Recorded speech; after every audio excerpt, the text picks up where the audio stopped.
Masih di program Dialog Khusus JTV Kediri. Kali ini kita bicara tentang dinamika politik maksud kami partai politik dan netralitas ASN. Dan telah hadir ke studio siar kami Bapak Ali Masudi selaku Komisioner Bawaslu Kabupaten Kediri dan Bapak Tatak selaku Ketua DPD Nasdem Kabupaten Kediri. PKS Kang April. Sorry, PKS.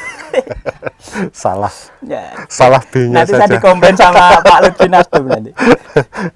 Sorry. Jadi kalau merujuk pada detik-detik terakhir kemarin, ada sesuatu yang di luar dugaan orang bahwa PKS akhirnya merapat ke ini. Sebenarnya, harapan serius PKS ke pasangan Dito Dewi ini apa? Yeah. Jadi seperti sampaikan tadi yang di awal bahwa kita berkomunikasi dengan semua calon. Makanya kenapa kemudian PKS ini injury time baru memutuskan karena sebenarnya itu tadi kita masih menunggu kira-kira siapa yang memang mau kita usung. Dan begitu sambil melihat di lapangan faktanya seperti apa. Sehingga yang terjadi akhirnya ternyata adalah hanya calon tunggal. Sebelum itu sebenarnya kita sudah banyak komunikasi dengan semacam dengan parpol pun juga begitu. Berharap ada dinamika yang bagus lah ya untuk pembelajaran politik begitu. Tetapi sekali lagi realitas seperti ini. Nah, akhirnya kemudian ya kita dengan mengusung Mas Dito dan Mbak Dewi ini. Ya harapannya tentunya satu-satunya calon ini yang kita usung ini ketika nanti ditakdirkan Allah menang ya moga-moga bisa memberikan kemanfaatan yang lebih baik lagi untuk Kabupaten Kediri. Tapi yakin ya beda dengan yang dulu dan kemarin? Kami diajari untuk selalu berhusnudzon. Siap. Iya, karena setiap orang nggak pernah tahu apa yang akan terjadi besok. Hari ini baik bisa jadi besok jelek, atau sebaliknya bisa dianggap sekarang jelek bisa jadi dianggap begitu. Siapa tahu besok baik. Tugas kita kan hanya untuk bagaimana mengajak dan mengingatkan. Siap. Makanya kita yakin. Gitu aja. Kalau dari Bawaslu ada kekhawatiran ya. Tadi menyambung tadi ada kekhawatiran partisipasi yang tentang bumbung kosong tadi. Bawaslu dalam konteks sosialisasi mungkin yang lebih condong ke KPU-nya ya. Tapi kalau yang terkait dengan partisipasi, kalau Bawaslu sendiri untuk ini upaya untuk meminimalisir bumbung kosong nanti karena ini lawannya calon tunggal gimana? Jadi sebenarnya kalau di regulasi pilkada Kang April, yang tidak boleh ini kan orang kampanye untuk golput kan begitu. Siap. Artinya kalau kampanye bumbung kosong? Jadi begini, nah itu regulasi tidak mengatur terkait itu. Jadi putusan MK yang akhirnya membolehkan pilkada dengan calon tunggal ini sebenarnya juga sudah didasari oleh pertimbangan-pertimbangan yang cukup matang kan, karena terkait bagaimana mengantisipasi kalau pemerintahan ini akan kosong pada daerahnya kan begitu, tidak ada potensi-potensi keberlangsungan daerah itu. Nah sebenarnya dalam konteks calon tunggal, kalau nanti berarti ada calon tunggal ada kolom kosong, ini sebenarnya dalam konteks pungut hitung ini posisinya equal, artinya ketika masing-masing ini dapat suara ya dihitung sama nilainya kan begitu kira-kira. Cuma memang berhubung ini kolom kosong, bedanya dia tidak punya tim kampanye, tidak punya visi misi kan begitu. Tapi dalam konteks pemilih ini juga sah kan begitu. Ini yang nanti juga tentunya kita dorong ke teman-teman KPU yang punya ruang sosialisasi lebih untuk menyampaikan ini kan begitu kepada masyarakat. Karena sekali lagi ini kan edukasi politik kan begitu, hal baru di Kediri kan begitu.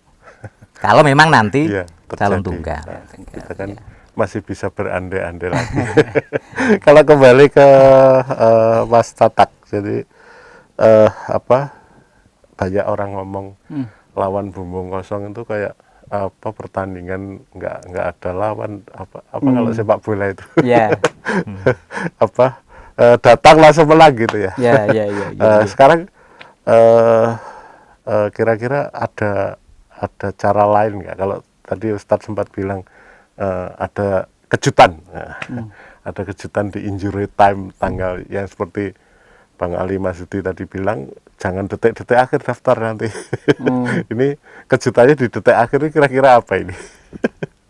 Kalau kami tidak bisa memprediksi ya, cuman hanya semacam sebatas mendengar info-info yang ada di luar. Tetapi memang sesuai dengan pertanyaan tadi itu, ya karena ini sudah aturan diperbolehkan. Memang ibarat pertandingan sepak bola ini gak enek musuh memang ya kelihatannya ndak menarik begitu ya. Ndak menarik. Wong kasarannya bal-balan kok cuman pemainnya sebelah tok yang sana kosong gitu kan ndak menarik.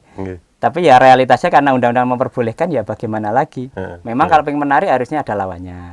Kan begitu. Tapi ya karena tidak ada ya kata beliau tadi itu, yang sana kosong itu tetap jadi pemain sebenarnya. Cuman kan tidak punya tetap ini ya, tetap punya visi misi, tidak ya dia bisa kampanye begitu. Oke, kalau dengan situasi seperti ini, harapan Bawaslu terhadap satu stakeholder pemilu, misalkan teman-teman di KPU, terus KPU kan tidak hanya 5 orang komisionernya, tapi kan di bawah-bawah itu saya melihat perjuangannya luar biasa itu, coklit sampai turun ke daerah-daerah itu sampai saya bayangkan saya sendiri suruh seperti itu saya ampun.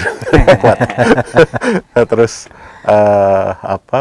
sampai ke masyarakatnya ini, karena tadi kan kita sepakat bahwa ini sesuatu yang kalau toh pun benar ini sesuatu yang baru di Kediri. Harapan Bawaslu gimana, Mas? Ya tentunya kita fokus di stakeholder pilkada ini kan, ada kami di penyelenggara, ada KPU, ada Bawaslu, ada teman-teman peserta dari partai politik, nanti tim kampanye termasuk pasangan calon, juga ada pemilih kan begitu. Saya pikir ini 3 komponen yang tidak boleh dipisahkan satu dengan yang lain. Harapan kami, karena kami ini terkait dengan pengawasan kami, pencegahan kami, ini kan terkait dengan potensi-potensi pelanggaran. Harapan kami kenapa himbauan pencegahan kita sampaikan. Monggo kita sama-sama pahami bahwa proses pilkada ini, karena ya memang perebutan kekuasaan, ya potensi mengarah ke pelanggaran pasti tinggi kan begitu kira-kira. Harapan kami masing-masing elemen ini memahami betul kan begitu. Nah biasanya kalau terjadi kontestasi di teman-teman parpol dari paslon yang diusung kan biasanya kan akan terjadi banyak hal di lapangan. Harapan kami sih secara regulasi mari kita lakukan, kita taati bersama-sama kan begitu. Tetapi kalau memang tetap terjadi pelanggaran, ya ini tugas kami untuk melakukan penindakan, Kang April. Nah, karena memang amanat undang-undang kami seperti itu. Iya, oke. Jadi intinya Bawaslu serius ya untuk bahkan ini sanksi Mas April, karena kita juga menangkap ada fenomena misalkan kalau terjadi bubong kosong, ada yang katakanlah suara yang menghembuskan, terus tidak aneh gunanya datang ke TPS kan begitu, karena calonnya tunggal. Nah itu bagian dari tugas penyelenggara kami dan KPU untuk memahamkan kan begitu, menetralisir juga ya bahwa masih boleh dan memang harus menggunakan hak pilih kan begitu. Meskipun itu hak ya, tapi kan terkait ini bagaimana teman-teman dari pemilih ini ada kewajibannya juga. Ya artinya hak politiknya. Nah, kalau dalam bahasa partai kontrak politiknya pemilih itu ya ketika nyoblos itu kan dengan kontestan kan. Oke. Kalau dari PKS harapannya untuk pilkada tahun 2020 ini moga-moga sukses, lancar. Amin. Dan sekali lagi semuanya sudah diatur oleh Allah. Bagian kita adalah berikhtiar. Maka apapun nanti hasilnya, kalau kami otomatis ya kita berharap Mas Dito menang karena ini kita sudah sudah positif mengusung beliau, sehingga kemudian ketika nanti beliau menjadi bupati, sekali lagi ada perubahan yang lebih baik untuk Kabupaten Kediri. Oke. Terima kasih sekali Pak Ali Samsudi, Ali Masudi dari Bawaslu Kediri dan Ustadz Tatak dari PKS yang sudah hadir ke studio Siar JTV. Bahwa intinya bahwa kita pengen mensukseskan Pilkada Kediri 2020.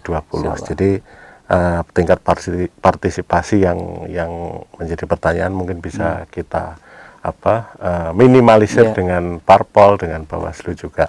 Pemirsa JTV, demikian 1 jam kita bersama Bawaslu dan PKS Kabupaten Kediri terkait dengan dinamika partai politik dan netralitas ASN. Saya Kang April undur diri untuk ruang dengar Anda dari hadapan Anda, dan kita akan kembali pada episode berikutnya. Terima kasih. Wassalamualaikum warahmatullahi wabarakatuh. Waalaikumsalam warahmatullahi wabarakatuh.